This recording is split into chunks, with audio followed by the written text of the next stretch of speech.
Well, Dr. Miller, you've given us a great send-off, and I think you will learn from the questions that we're going to be asking each of the panelists tonight that we have a lot of questions we've got to have some answers to. And I know that we'll be having folks step up to the mic here in just a moment. I'm going to be calling your name as I address the question to each of you. And when you're through responding, I encourage any other panelist to make a comment if you would like to. If you want to take on someone who has responded, feel free to do that. Let's just keep it clean, okay? Colonel Bowen, I'm going to give you the first question tonight. Some individuals have suggested that privatization jeopardizes accountability of government funds. While there have been examples of fraud and abuse in publicly run programs, there are legal safeguards and accountability. In contrast, private companies are not subject to the same financial disclosure rules. How can the Salvation Army safeguard its credibility and trusted position if we assume functions previously managed by government? The Army mission is just not built in a way for us to easily turn people away and to say that's all there is. In the USA Today, we read that there are 20 counties in Alabama that will, in essence, make recipients move to the larger cities because they have more families on welfare than there are jobs available. And also in Wyoming, 600 recipients won't receive benefits because they fail to properly complete the paperwork.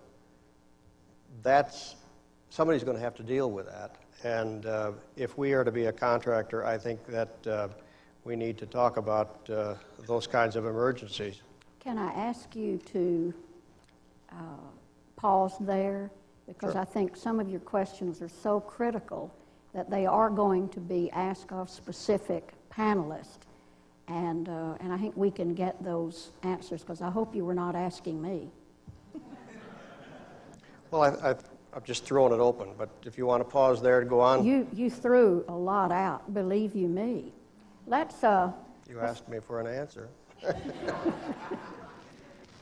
Do any of the other panelists wish to make a response to the ultimate question is how can the Salvation Army safeguard its credibility and trusted position if we assume functions previously managed by government? If not, I'll move on, and Dr. Miller, you'll be our next panelist.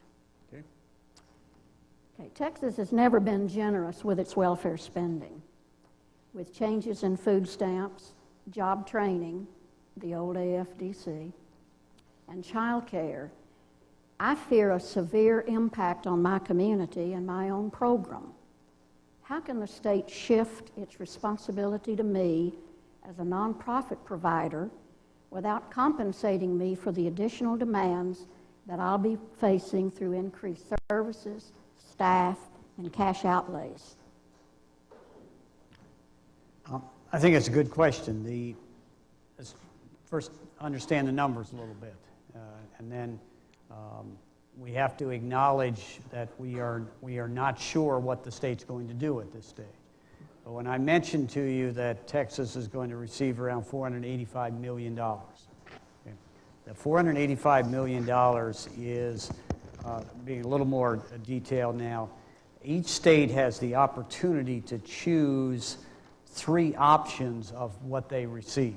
It's either what they would have received in '94, what they would have received, or what they did receive from the federal government in '94, '95, or the average of '93 to '95. In Texas' case, it looks like, would take the option of what they received in 1995. The latest estimate that I have seen indicates that amount, the 485, is approximately $85 million more than they would have received under the current system. So to say are resources available, the answer is yes. How Texas decides to allocate those resources is not clear. In addition to that, that is only the cash assistance piece. In addition to that, they will be receiving considerable, as I mentioned, additional dollars in child care. And that is about, I think it's about $50 to $60 million more than they would have received under the old system. Now, the money in the basic grant can be transferred to two different types of block grants that can be used for supportive type of services that you're talking about. One can be transferred, and you can transfer up to 30% of the block grant. Can either be transferred to what's called the Title 20 or Social Services block grant, or can be transferred to the Child Care block grant. So I don't think there's no question in my mind the dollars are there, they're available. How Texas government decides to allocate those out is not clear at this stage. All right, thank you. Your enthusiasm for welfare reform and the indication by you that the enthusiasm that's shared by the governor and the legislature, and yet I sat next to Martha Blaine at dinner this evening and we were chatting about the fact that it's not even on the list of priorities for the legislature this year for discussion. Martha, can you speak about that? And that's an interesting, I don't quite get this, how that can be one and the same. We're very concerned from our perspective with Community Council and all of the agencies, including the Salvation Army that we work with, that Texas has been slow to decide how, as Mr. Miller has said, to decide how to go about functioning. We filed our welfare reform plan early, and that is in effect, but yet we as social service agencies still are having a great deal of trouble planning how we are going to make the changes that we need to make, how we're going to interface with both public and private agencies to cause systemic changes. We have an entire systemic change happening in our community, in our whole country, and you alluded to that earlier. Systemic change doesn't mean just that a client now goes in and applies for a job instead of cash assistance. It's an entirely different way of life. It's a different philosophy, and I don't think the general public and I don't think all of us really understand what that means. And we're asking each other questions about who's going to lead, follow, or get out of the way. And I think these are very pertinent questions of our legislators. Some of them are availing themselves of as much information as they can, but by and large, very little information is forthcoming because I don't think the decisions have been made in many cases as to how that money that does come to the state will be disseminated within the various needs of our state. I'm also concerned about the child care issue because while there is more money, we know right now in large parts of Dallas there are as many as 45% of the kids who need child care now, and there are no slots for them. It doesn't matter whether there's money, there's no slots. There are no child care providers for those kids to go to. And so part of our discussion at that level has to do with creating more child care slots. And if we can create more, are they licensed or unlicensed? Do they meet high standards or low standards? Are they in-home? Are they out-of-home? A lot of big questions to be considered. Thank you. Martha and Jamie, thank you for raising. Yes, Dr. Just Miller? went on the last point that the child care issue, I think you're absolutely right, and that you are going to see, as part of the bill that was passed, the excuse me, 1863, which is the basic legislation that passed. It is the intent of the Texas legislature to block grant those child care monies down to locals. And that's going to be, excuse me, and that's going to start occurring fairly shortly. The Texas Workforce Commission, I think even next week on their docket, is starting that discussion. So I would expect clearly by the end of this calendar year, you're going to see those child care funds flow down to local workforce development boards here in Texas to make decisions as to how to use those dollars. And that's very true. However, right in the meantime, We have neighborhoods where there are 45% of the kids who need child care, and there's nowhere for them to go. So if we have that need now, and we increase the demand by increasing the number of single mothers or single fathers who have to go to work, we have an enormous task ahead of us to be looking at now, while the legislators are looking at how those funds come to us. We don't suddenly open a daycare center the next day. And while you look at daycare for children in that sense, think about what happens to the frail and elderly who are being cared for at home right now. And if that caretaker goes to work, who not only cares for the children who may go to daycare, but what happens to the frail and elderly? Do they become institutionalized? Do they get home help? I mean, it's a double-edged sword with a sandwich generation in many cases. Thank you. Those are great issues for you to be raising. Martha, let me ask you a question. As state and community funding levels change as a result of budget cuts and block grants and a service priority shift, what future do you see for small and mid-sized agencies, bearing in mind that probably the majority of us in this room are in those small and mid-sized agencies? What do you think our future is? If an agency is serving a need that is totally unique, it may have a very rosy future. But if it does so without efficiencies and effectiveness, it's not going to be here. One of the many tasks that the community council's engaged in is looking at where duplications occur and where mergers or consolidations are appropriate. And those may be duplications not of the group of people who are served, because to say that we have 5 homeless shelters in Dallas and we should consolidate and have 1 is not the answer. But many of the kinds of administrative and business type functions that we perform as small agencies can be consolidated. They can be done much more efficiently and effectively. We can make much better use of technology as a nonprofit sector than we have in the past, and those things have to happen. The for-profit sector, the businesses in our communities can help us with that. And if we don't jump on that bandwagon, we will be left in the dust. Can I just piggyback on that Yes. a moment? If the smaller charities lose out, we've seen a proliferation of lots of mom-and-pop outfit type agencies. And if they start going under, the adjustments for organizations like ours is going to be monumental. Because while there's been the proliferation, there is service extended to all the people that are there. If they start disappearing, those of us that are left have, again, heaped on us large adjustment problems.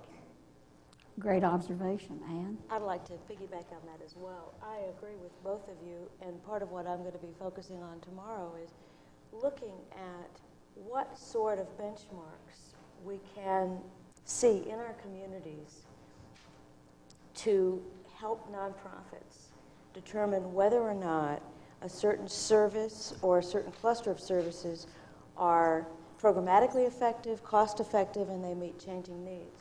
I think the challenge that we're facing with welfare reform is a challenge which is very similar to the parallel great change that's going on with Medicaid managed care. These are huge policy shifts, the greatest that we've faced in the last 60 years. The last great policy shifts of this magnitude were in the 30s.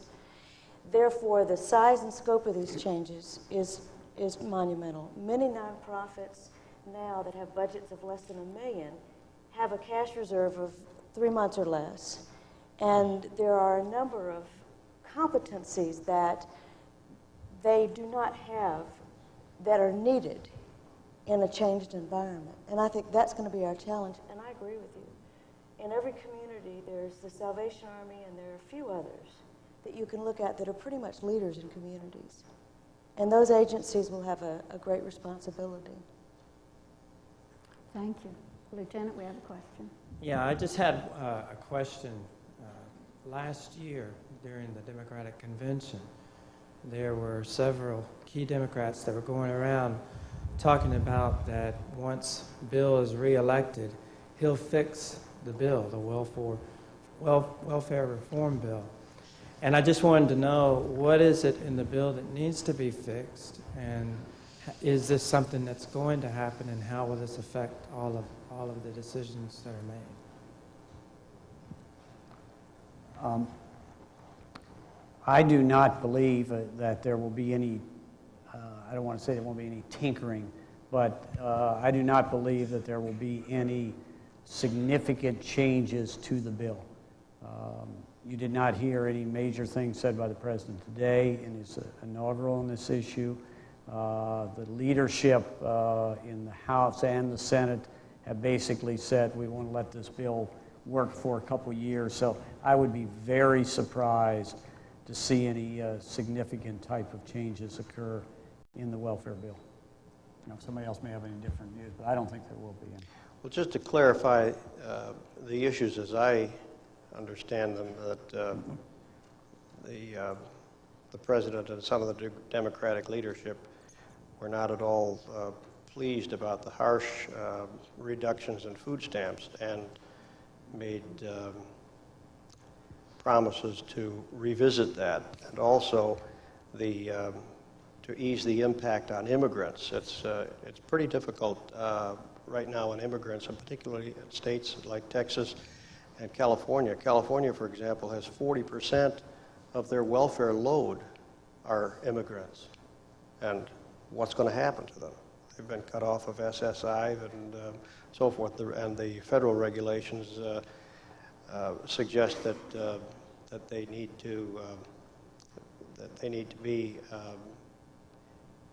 here for 5 years before they're eligible for any entitlements.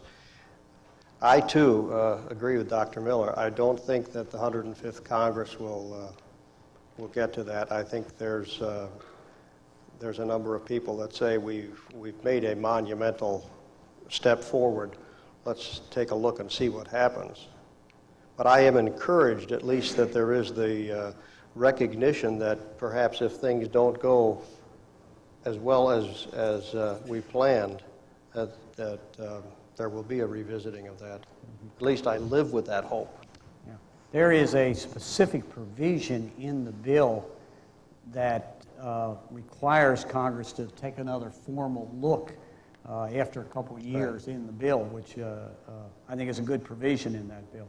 But I do not. I would be very, as I said, I would be very surprised if in 97 or even in 98 that there would be any significant change in the bill as it stands right now. Thank you. I think we're going to see an outcry regarding the legal immigrant issue in the border states. This doesn't have to do only with those immigrants coming from Mexico or coming in from Central America, but it has to do with a very large population of Russian immigrants that have come into Texas and Asian immigrants, many of whom have been here for long periods of time. They may have come in as political refugees. They may have come in and are now ill or in nursing homes. And I think we're going to see a backlash on this. And I don't think either that we're going to see any changes in the current Congress. But I do think that issue is not settled, and that we will continue to hear an outcry from those working with a legal immigrant population. We're also in real jeopardy of having some public health problems, because if the kind of health care that legal immigrants have been receiving is cut off from them, measles doesn't know whether you're a legal immigrant or it's your child or mine. And measles doesn't know whether you're pregnant or not. Measles doesn't care whether you got immunized or not. And we're likely to see some things happen that may be very provocative in the public health arena that we haven't seen before. I think Massachusetts is taking a very proactive stance in this by helping immigrants to get their citizenship so they are eligible. And I don't know what other states are doing in that, but which could be an interesting role for the Salvation Army to play. Irma?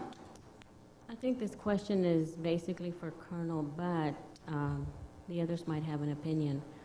The merging of some of the smaller organizations, our local government has expressed in the continuum of care that that's going to be stressed, or they're going to encourage that. One of my first questions was, how does that fit in with the Salvation Army? And if the local government, for instance, in San Antonio, is very different from a lot of other local governments. Well, if I understand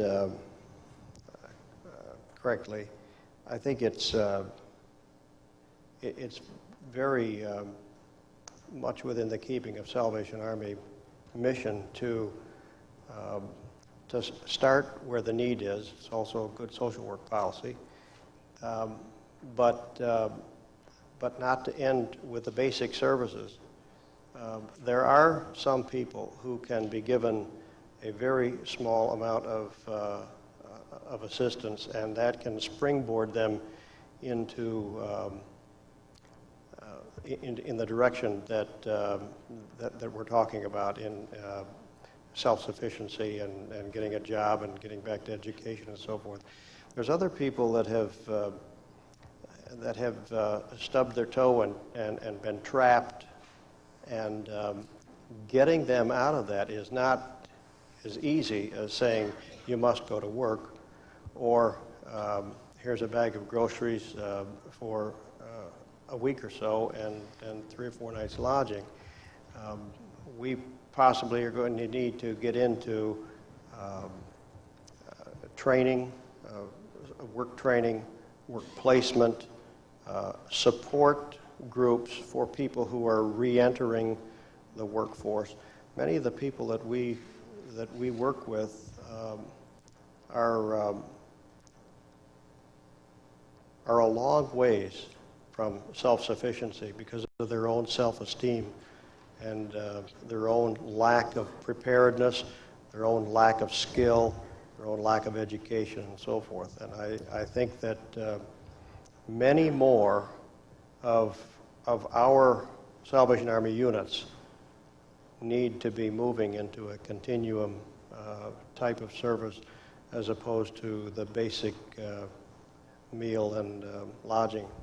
Do you see other smaller organizations piggybacking with Salvation Army? Pardon? Do Say it again. you see small organizations to piggyback with Salvation Army? Yes, I think that we're in a day of partnerships. Dr. Miller mentioned that the welfare reform bill even suggests that there should be collaboration and partnerships, and we need to partner like we've never done before. Well, being a Salvation Army employee, obviously, it always feels better that someone joins me. But heaven forbid Carol, you joined with us. that I should ever be asked to be co-opted by or to participate in with another organization. I don't want any responses to that. I just wanted to raise that issue. You've done a very good job, Carol. Okay? Because we will be here all night. Man.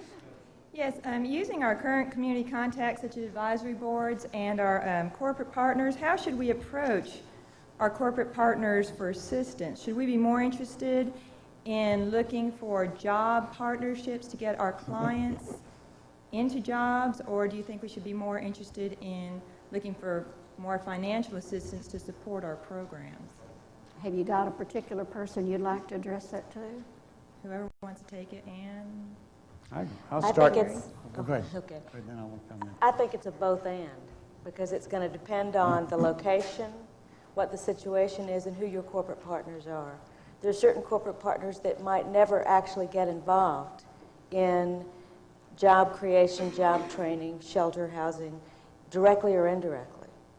And those are people that have been corporate partners and supporters for a long time through a variety of donor workplace and special event programs. They can be supporting partners. I think that when you look at those potential programmatic partners, you'll have another group of corporations. And I think the interesting challenge will be those corporations that are part of that overlapping set. Because there will be some corporations that are strong corporate partners that are also getting involved in this. And that may be where you have to spend some time looking at which role is going to be the primary role. I just want to clarify something here that I think is important that when your question jogged my memory here. There's a little bit of a disconnect in Texas right now, okay, between the clients and work, okay? So there's a, let me clarify. What the Texas Euphemistically saying. Okay, what the Texas legislature did when they passed the welfare reform bill, they established a new state agency called the Texas Workforce Commission. Okay. So you have currently the Department of Human Services, who to some way I would describe it, have the clients who come in their door, but the responsibility to help people become self-sufficient rests with another agency, which is the Texas Workforce Commission. Now, experiences I've learned, and I've only been here a short while, that in moving clients from the Department of Human Services over the Workforce Commission, you know what the show rate is? About 10%. So for every 10 clients that go from here to over here, only one shows.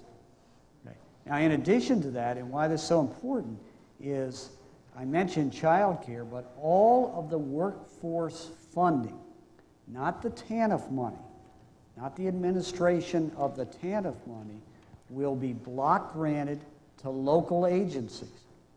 That includes the what's called the jobs money, the food stamp, employment and training money, the JTPA money. Well, all that employment-related money will be block granted, along with child care, down to what's called the local, and I'm sure most of you are familiar with this, local workforce development boards. They then will be competitively bidding those services out. Okay. As an example, Dallas is ahead of any other area in Texas right now, has already bid out their JTPA efforts. Okay.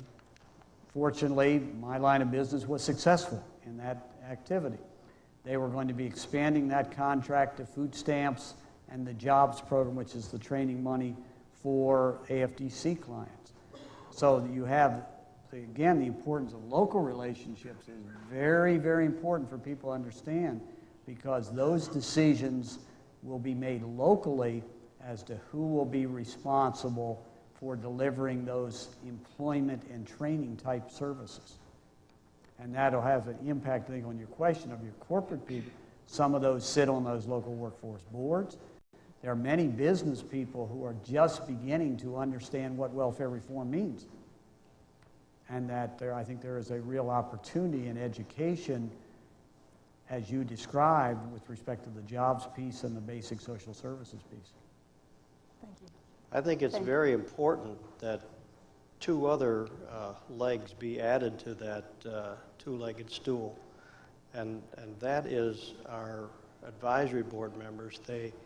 We need intra-agency, intra-organizational partnership, and we need to bring our entire services together in a way we have never seen them before. We all know that profound social transformation begins with personal change, personal decisions, personal transformation, and we need to involve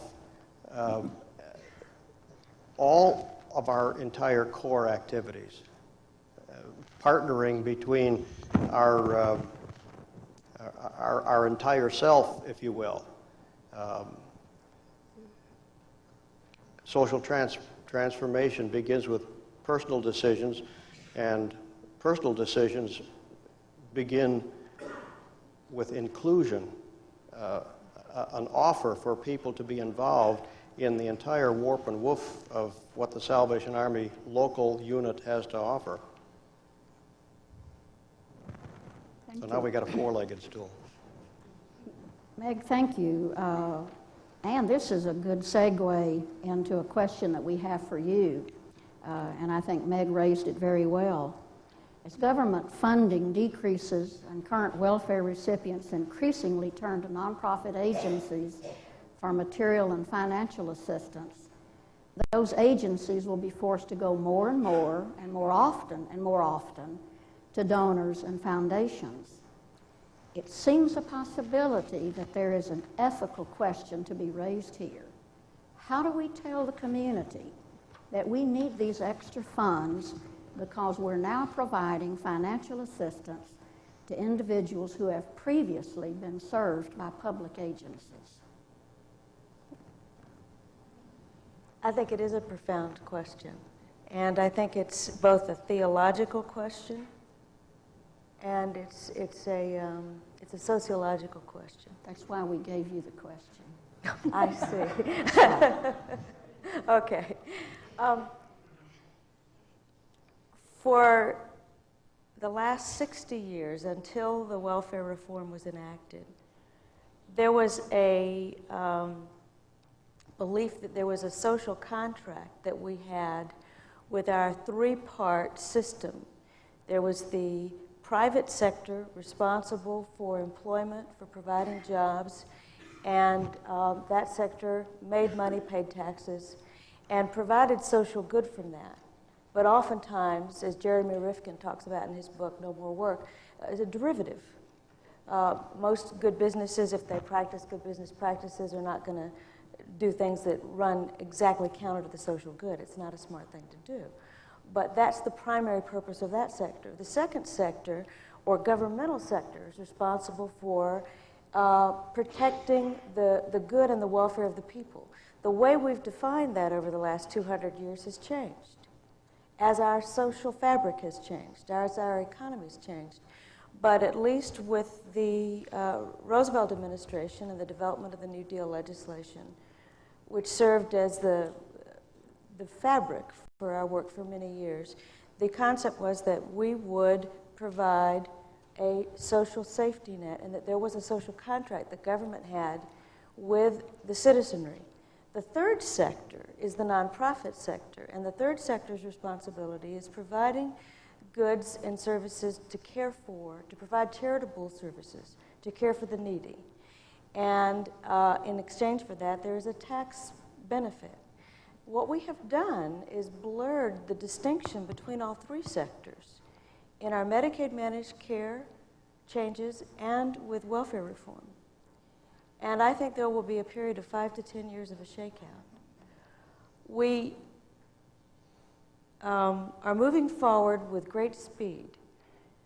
Martha Blaine talked earlier about the problems that we have in building capacity, in providing enough job training that's effective enough to place people. And many people, if they're placed from welfare into bottom line jobs, they're part of a revolving door. The RAND Corporation did a study, a 20-year longitudinal study, and found that approximately 50% of those on welfare over this 20-year period didn't need any more than 5 years.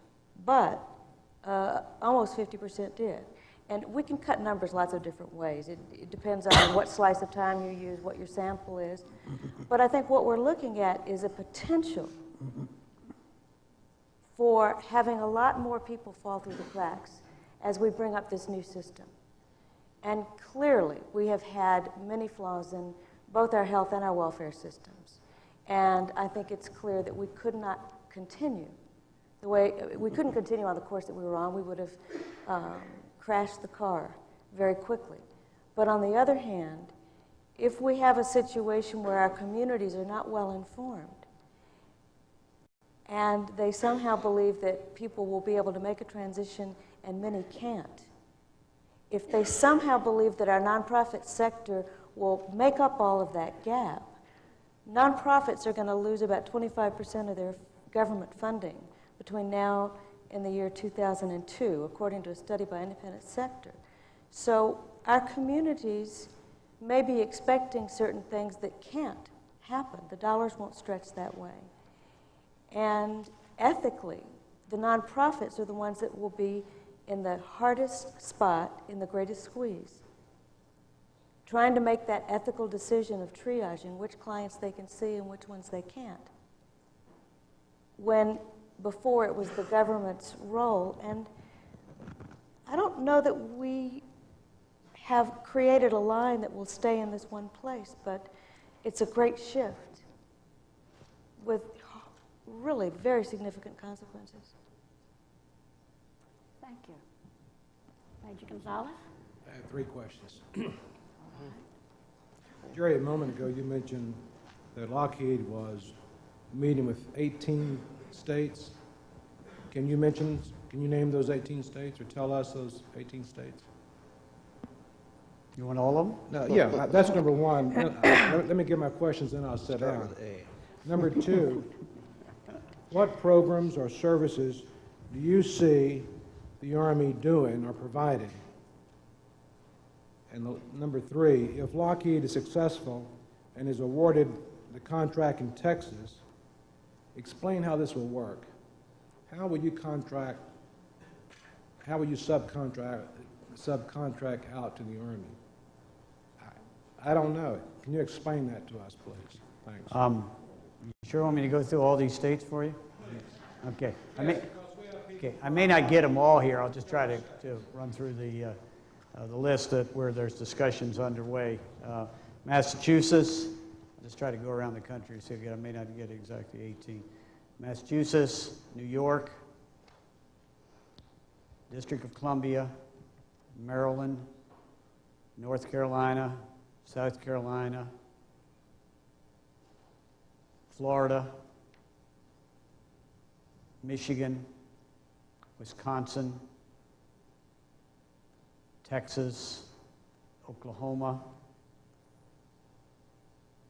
Wyoming, Montana, Oregon, California, Arizona.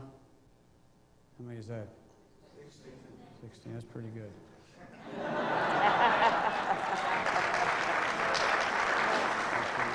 I missed somebody. Well, as long as you said Texas. You forgot Guam and Hawaii. I think Nebraska. No, one of those Nebraska. We're doing some work in Nebraska, also at this stage. Okay. The answer to the other part of the question here, I don't think there is. That's why I mentioned to you that I think we need to listen and talk to each other a lot. I don't think it is exactly clear at this stage, but that here in Texas. Let me say one other thing. As a part of the team here, and why I took a second to describe the Texas Workforce Commission. They are our partners. Okay? They have signed an agreement with my company to be a teaming partner, as well as we have 2 other large Texas-based companies who have now agreed to be a part of our team. Our one's not Texas only, is IBM will be our technology partner along with Texas Instruments, who is now signed to be a part of our team. So you can see the magnitude of the team that we have put together here. Those 3, between my company, IBM, and Texas Instruments, there's over 80,000 employees here in the state of Texas. Just get a size of that. So that there will be the need for careful discussion as to the respective roles that would be occurred. I generally see the issues around, I would say, 3 or 4 areas where there would be the need for services. Clearly has been described as we have already done a similar thing in Michigan, where we have a contract with the Salvation Army there for mentoring services. But I think there is no question that as a number of these clients move into the labor force, there's going to be a need for mentoring services. There is no question, has been described, this child care. I don't think anybody, I fully agree with you, understands the magnitude and the significance of the child care issue. When we talk about the magnitude of the additional people in the labor force and the issues around child care, that there will need to be some efforts. Clearly, there is efforts around emergency services that I think will be necessary. And I also think this whole issue as it relates to job training, job retention activities is another area where I could see some subcontracting type activities. And I think that might vary depending on the region in each region in the state, given local community needs, et cetera. I'm so glad you answered it that way. Going back to the question that was asked of you is, will there be compensation for me, I'm this small agency, for the additional demands that I'll be facing through mentoring, case management, transportation, whatever. Will there be a financial compensation to me for that partnering that I might do with you? Absolutely, yes. Great. Yes, I'm just Major? curious, as a matter of wondering, Lockheed is a for-profit company. What is its goal in terms of making profit from what is now basically a non-profit exercise? And speaking on a moral basis, is that a good thing, or should that money be directed entirely to meeting human needs as opposed to making a profit? It's an excellent question. Okay. The state of Texas, as all of the states, as they're doing here in Dallas and Workforce Board, and all of these have done, need to lay out clearly what the state or the government thinks is their policy. I do not believe a private company should be defining the policy for the public sector. They should also be laying out, the public sector should be laying out their performance objectives that they wish to see occur, whether that's number of people going to work or whatever those objectives are. This will then be a competitive process. We clearly expect to make a profit, but we expect to be able to run our business in a way to meet the performance objectives of the public sector the way they would like to see them done, in a compassionate, etc., human way to meet those needs, and we feel very strongly that we can do it more effectively and efficiently than the public sector and make a profit. I'd like to ask Colonel Bowen a question, if I may. Semi-loaded, Paul, let me warn you. Does this not present an excellent opportunity for the Army to carefully evaluate everything we're doing and perhaps get rid of some of the things that we maintain simply as a matter of tradition? Wouldn't this be a splendid opportunity to do away with certain things?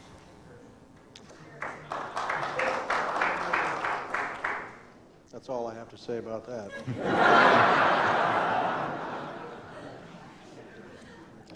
I think we periodically meet crossroads, and there are a number of things that really help us in that regard. Revolutionary things, historical things, decades, millennium, and as this comes to impact our country, and as we face the new millennium and look for the future, certainly that evaluation is certainly called for. We'd like to think, theoretically, that we do an ongoing process of strategic planning and evaluation, so that we know at the right time when a program is proper to let go and something else take its place. But yes. Thank you. Could I ask a question on Yes. that? Dr. Miller, you mentioned that you have approached 18 states. Who do you approach? They've approached me. All right. They come to you then. What should the Salvation Army do as far as approaching the state, or do each of these states, of the 50 states, do each of them have commissions like Texas State has appointed a commission for this, for welfare reform? Should they contact the state or the commission or committee, or who should they contact? Or should they just sit back and wait for the state to come to the Salvation Army and say, we want your help, your assistance? The latter part question. I think if you sit around and wait, that you'll be sitting a long time. Okay? It's not going to happen. I don't know. I mean, that doesn't mean in some individual areas it may not happen. Each state is going to be different as it occurs. My company is starting discussions with Salvation Army entities throughout the country. I was talking to California people, in fact, last night. I will be up in Illinois with the Midwest region next week for those states that we are getting involved with that hopefully can develop a similar partnership with them. But I would, for those states, because there's nothing to say that there will be some states who do not wish to move this effort into the private sector. I think that will occur. In those cases, I would recommend that you do contact the head of the social service agency in those states. Depending on your contacts, might even be in the governor's office in those states that are there. That's who's going to be making the decisions, key legislators in those states. But clearly a number of states are looking at, and in the workforce area, it's being driven by federal policy. You're going to see, I don't want to say a total situation, but a very major change to competitive outsourcing in terms of workforce-related activities. This principle of local workforce boards, the new careers bill, I think when it passes in Washington this year, will really demand the establishment of those local workforce boards and the contracting out. So each state would be different, and I think that you'd have to look at and understand what's going on in each state. Some of it is being, I mentioned the date of July 1. There are many, government officials who do not yet understand the significance of this change. Okay. There are still some governors, even though they have responsibility, do not understand the significance of this change. That's occurring. So I would contact those relevant people within those states. Dr. Miller, while we're on this subject, could you give us a little background of why of the nation's largest defense contractors' interest in human services kinds of activities? Yes. It is not new. My company has been in the human services business now for about 10 years. Right.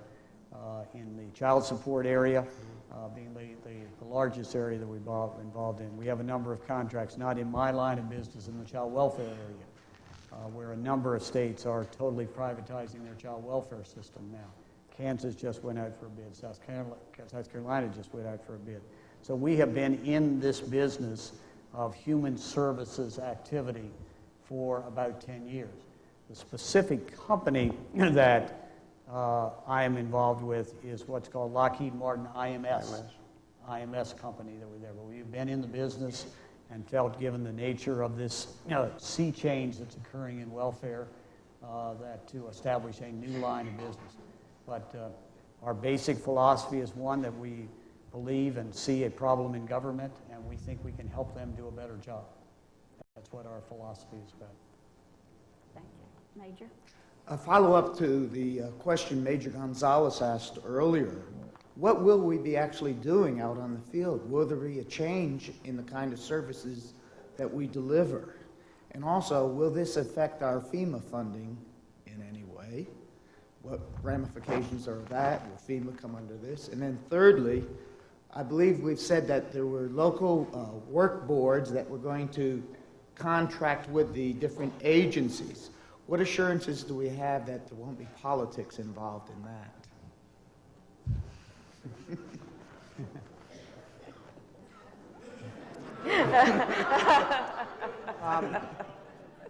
There's no assurances. On the left, there's no assurances. Accountability is an overused word at times. It's out there.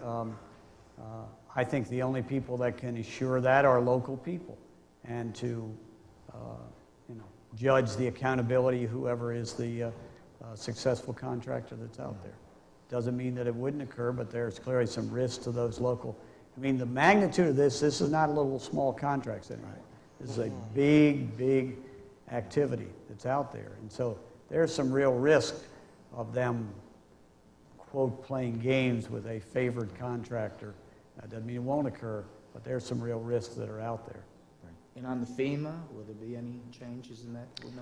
Not unless the law is changed. The Emergency Food Shelter Board that I represent the Salvation Army on is in the budget for the next 7 years for $100 million, which is good news and bad news.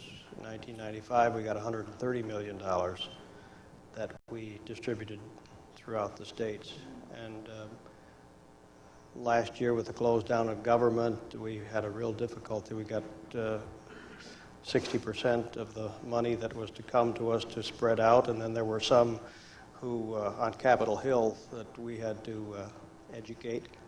We're saying, well, you know, the winter is far past now. The need is far past. Why should we not restore this? And yet we did prevail and get that $100 million restored. But that will not be affected. However, the board is continually meeting to look at ways to be able to spread. $100 billion is not very much when you spread it out through 50 states and our protectorates. But how can we use that money most effectively? And we're looking at some ways. We've been impacted by high growth areas. A city like Las Vegas, for example, has had tremendous growth, and yet the two indicators that we use, that we've tried other things, but the best that we've come up with is the poverty index and the employment index. But is there a way that we can factor in extra amounts for high growth areas because it takes a long time as growth burgeons and support people come in, service people come in with low paying jobs. It takes a long time for services to follow. And those communities are very much in need. And Colonel, what about the types of services we deliver? Do you see a change in them, a diversification that we actually do on the local level? I'm not sure I'm the best to answer that in relationship to the privatization issue. I think probably Dr. Miller's better equipped to answer that. Yeah, I guess I would answer it the same way I answered before. I mean, there's clearly that continuum of service from the client now coming in the door to getting a job, and those who are able to and maintaining their job. There's a number of services along that continuum, and I think there needs to be some careful discussion and use the strengths of where their strengths are to help. You will be looking for a variety of partners, will you not? I described some of those. In the social services area, that's not clear at this stage. We can tell from some, excuse me, we can tell from some of the states who've been at this for a couple years that clients will get a job and they'll be in a job for a short period of time and no longer have that job and then have to get another one, and especially at the lower paying ranks. And this could go on for a year to 2 years before, if they're fortunate, they really have some gainful employment that has a long-term future to them. During that period of time when they're bouncing back and forth, it's really important that there be a continuum and a safety net that doesn't knock them out of the opportunity to have that gainful life. And that's very difficult because as a community, we have not coordinated that in the past. We have not provided that by and large in our major cities. We've not provided it in rural America. How about down in the valley? We haven't provided it there either in Texas. That's going to be a major challenge with work as a goal, and are not putting as much emphasis on education. Some states are saying the primary focus of this effort is going to be education. And if we can educate our population better, then they will have better chances at work. Some states have more jobs than they have people needing them. Maybe we should run a train from Texas to a state that needs them. Others have more people who need jobs than there are jobs. This isn't an even playing field throughout the country, so the rules won't be all the same in that sense. But that continuum of what a person needs to get from where they are now to a gainful job that's going to support them and their family is a rocky road. It's a rocky road. And you have a response. Yeah, I wanted to add, your question you asked about how some of these issues can be regulated or as we move forward with such an amount of change. I think there are 2 or 3 things I'd add to what other people have said. One is, bless you, that every state that moves quickly into this, particularly with privatization or making major changes, that there be a set of policies that can regulate this, as you said. That really is a purview of the state, and research institutes that have studied privatization have found that when you have a high level of privatization accompanied by a low level of regulation, that's where you have the greatest opportunity for abuse. But if you have a moderate or appropriate high level of regulation, then you typically have a much better situation. I think the other thing, as we look at all these different states developing their own pilots, there needs to be a careful look at benchmarks, at what works and what doesn't. And there are a couple of national institutes that are gathering that kind of information. The Council of Governors, Policy Advisors, and some others should be able to give us information year by year so that we can see what works and what doesn't. Yes. A lot of questions have been asked tonight. The two questions I've got are, they're going to be answers tomorrow. Second, as Assistant Director of State Services in the little towns, Dimebach, Shiner, that just have volunteers in them, you know, the question is, how did this trickle down to them, or how are they going to benefit from this? Anybody, go ahead. I mean, is this going to be answered tomorrow? That's a fabulous question. There's 320 service units in this state, and there's 5 of us guys out here wondering, what are we going to do? So we want to know if there's going to be answers tomorrow, or if you got an answer for us tonight. You're so impatient. There's not a short answer.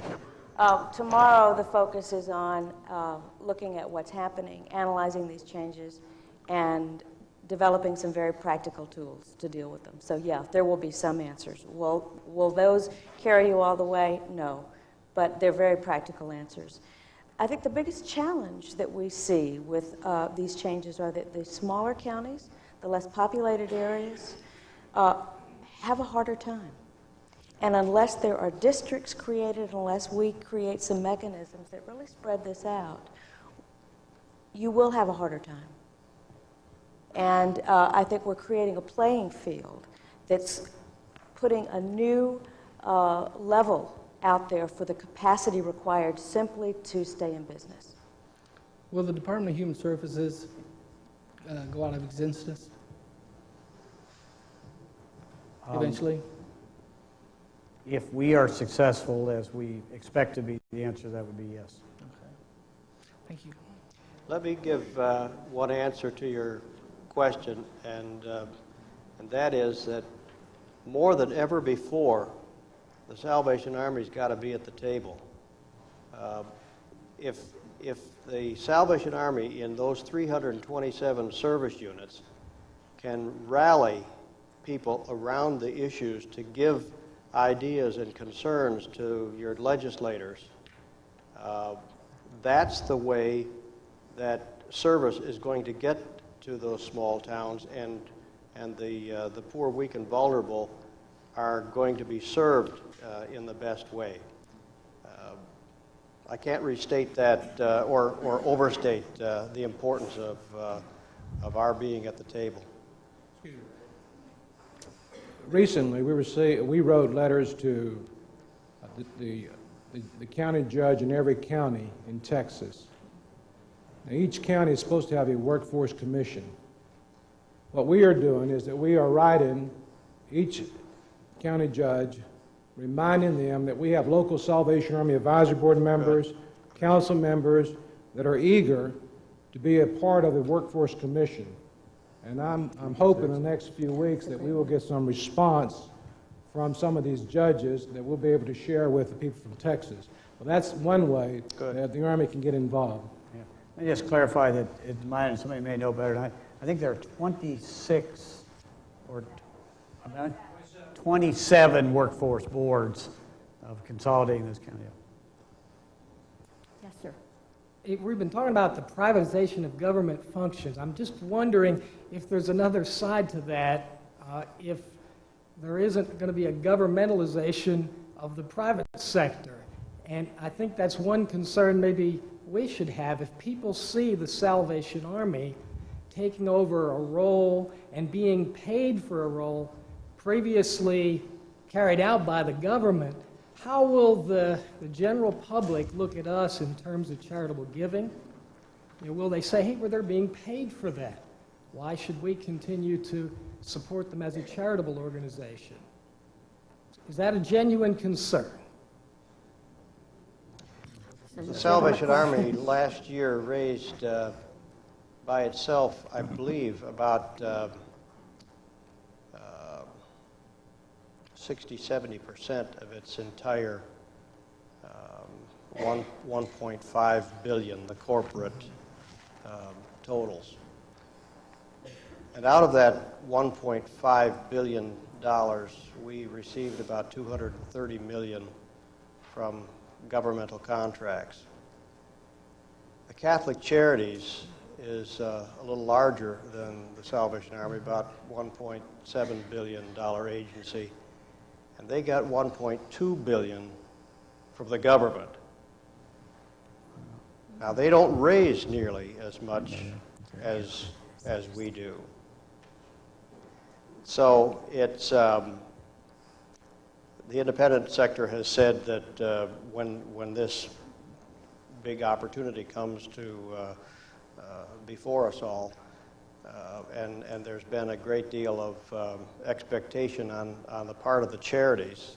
I think that in theory they think we can do a lot more than in reality we can in picking up the slack. And there are some of the very conservative people that have said, well, this is going to be a great bonanza for the charities because we're finally going to get government off the backs of people, and we're going to give the charities back the role that they deserve and have had.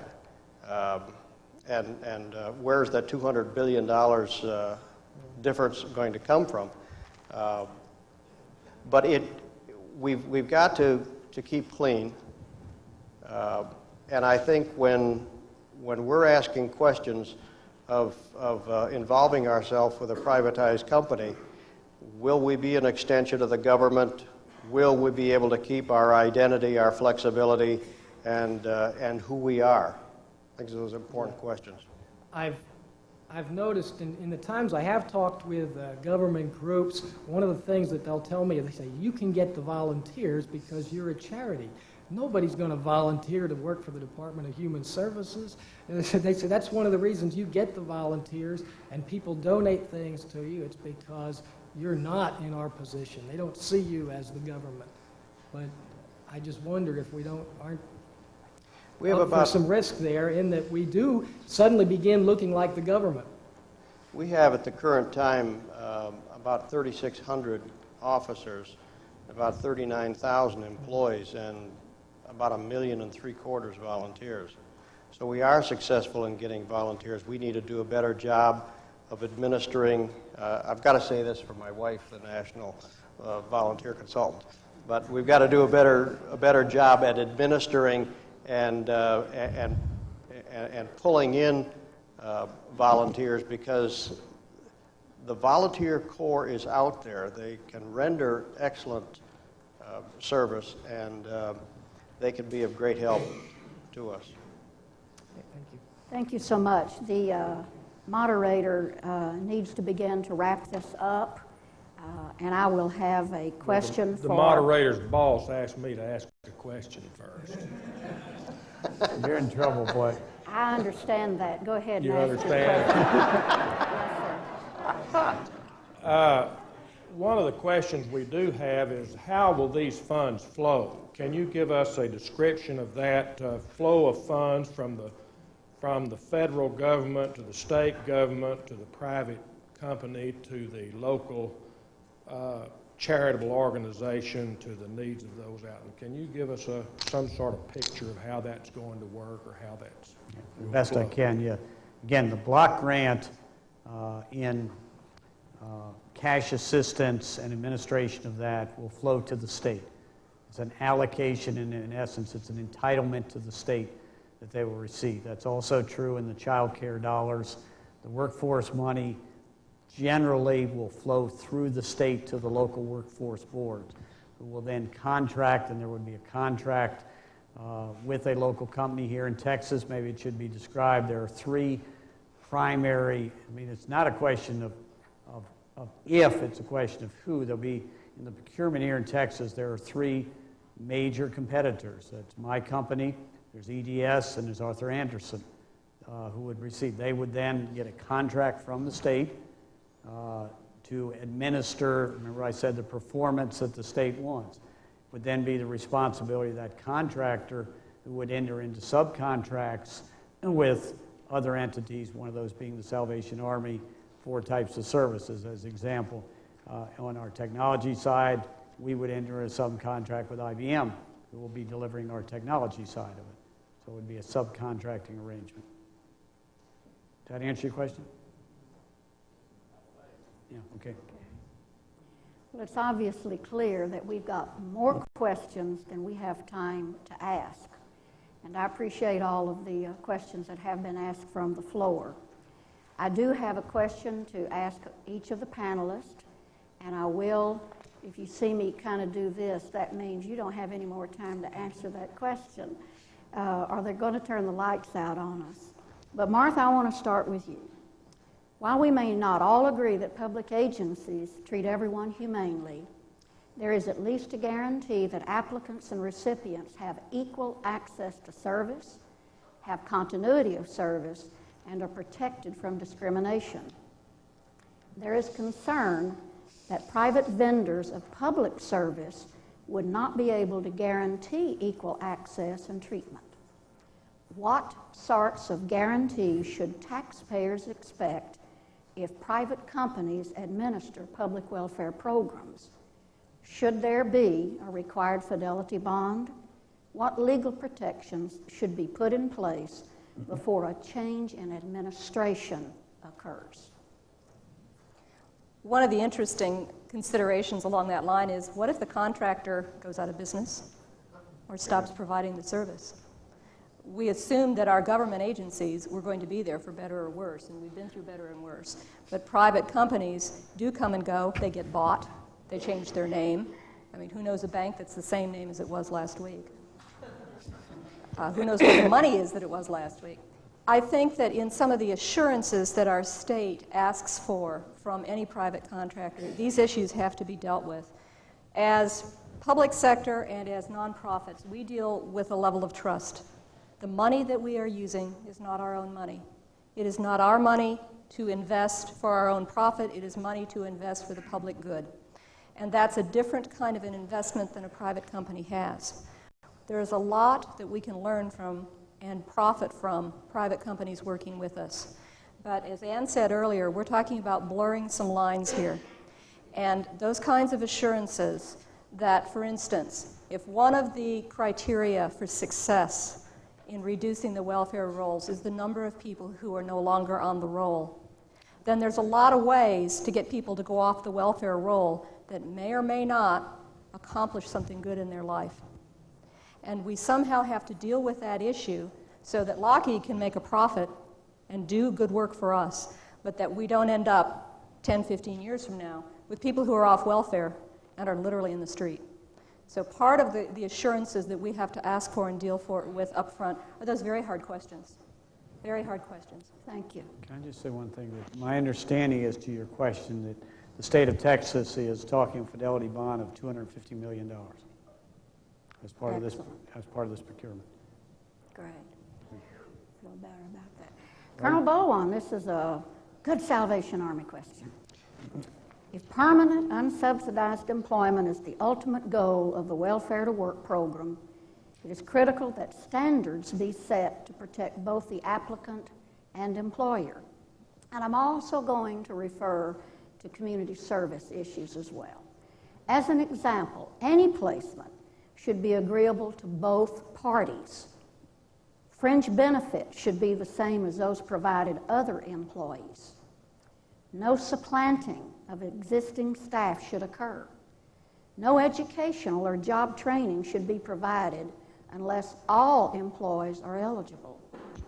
What safeguards do you see as critical before an agency, such as the Salvation Army, enters into agreements to accept referrals?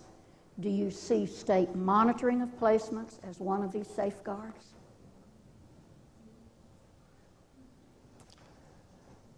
I suppose that could be one of those safeguards, certainly. But I think that the most important thing is that we need to know and put up front who and what we are, and certainly to have standards across the board that address the issues you raised, so that when we think in terms of contracting or be part of outsourcing or whatever, that clearly up front we deal with these. The same way that we were talking about the runaway profits that conceivably some private for-profit organization could be thinking of as an ulterior motive. There's some states, I think Massachusetts has been one of them, that have already set some of those things in place as criteria for drawing contracts with a privatized company. Did I respond to your question? Very good, thank you. Yes. Dr. Miller. Case management is one of the most expensive processes in social service, yet it's one of the most critical to the successful reentry of welfare recipients. Under welfare reform, Texas, will case management services be paid for? If not, how can welfare reform possibly work, and who can afford to provide such services pro bono?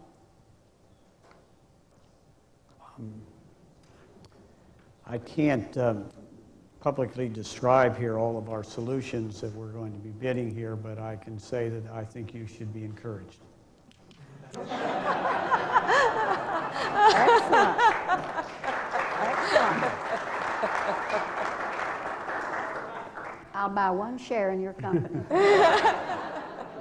Case management is a critical component. Thank you. We all heard it here first. Okay.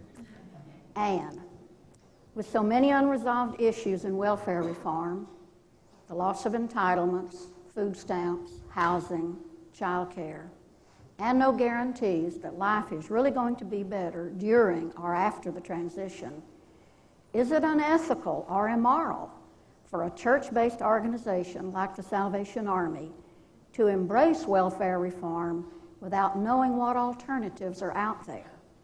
It seems our first concern must be for the individuals and not the state and not welfare reform.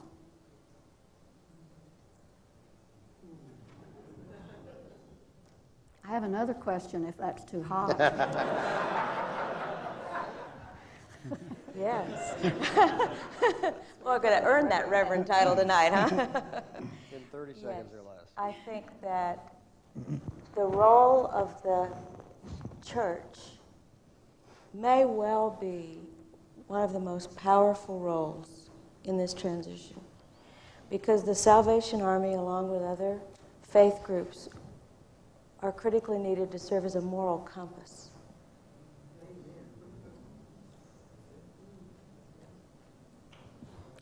That's a good answer.